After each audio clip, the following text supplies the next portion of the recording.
শ্রীমদ্ ভাগবত গীতা ব্যাখ্যা ও অনুবাদ স্বামী রামসুখ দাস। প্রথম অধ্যায়ের তৃতীয় শ্লোক। পশ্যৈতাং পাণ্ডুপুত্রাণামাচার্য মহতিং চমুম বুঢ়া ধ্রুপদপুত্রেণ তব শিষ্যেন ধীমতা।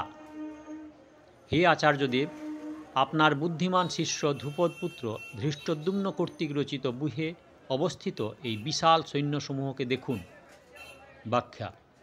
আচার্য দ্রোণকে আচার্য নামে সম্বোধন করায় দুর্যোধনের এই ভাব প্রকটিত হয়ে ওঠে যে আপনি আমাদের সকলের কৌরব ও পাণ্ডবদের গুরু। শিষ্যবিদ্যা শিক্ষা প্রদানকারী হওয়ায় আপনি সকলেরই গুরু। এই আপনার কারুর প্রতি পক্ষপাতিত্ব না থাকা উচিত। তব শিষ্যেন ধীমতা এই পদটি প্রয়োগ করায় দুর্যোধনের এই মনোভাব প্রকটিত হয় যে আপনি এত সরল যে আপনাকে হত্যা করার উদ্দেশ্যে জন্মগ্রহণ করেছে যে ধৃষ্টদ্যুম্ন, তাকে আপনি শস্ত্রবিদ্যা শিখিয়েছেন।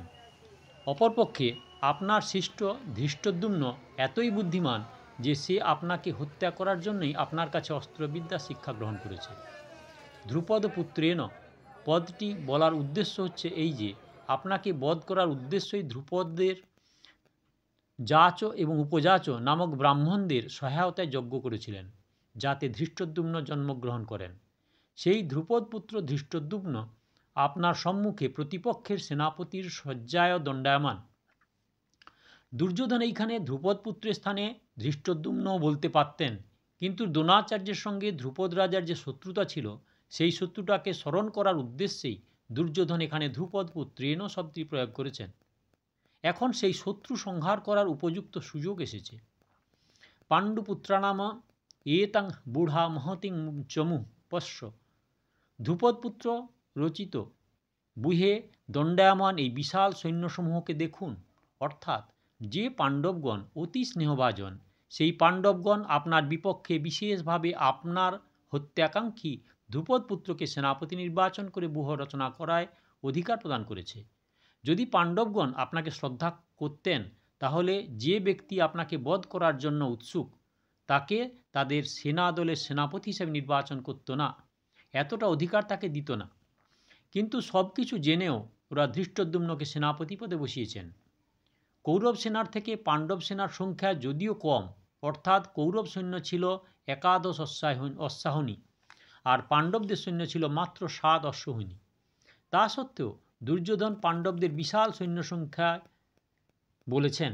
পাণ্ডব সৈন্য বিশাল বলার দুটি তাৎপর্য হল, প্রথমত পাণ্ডব সৈন্যগণ এমনভাবে ব্যূহ সজ্জিত ছিল যে দুর্যোধনের নিকট এই অল্প সংখ্যক সৈন্য অনেক বেশি বলে প্রতিভাত হয়েছিল।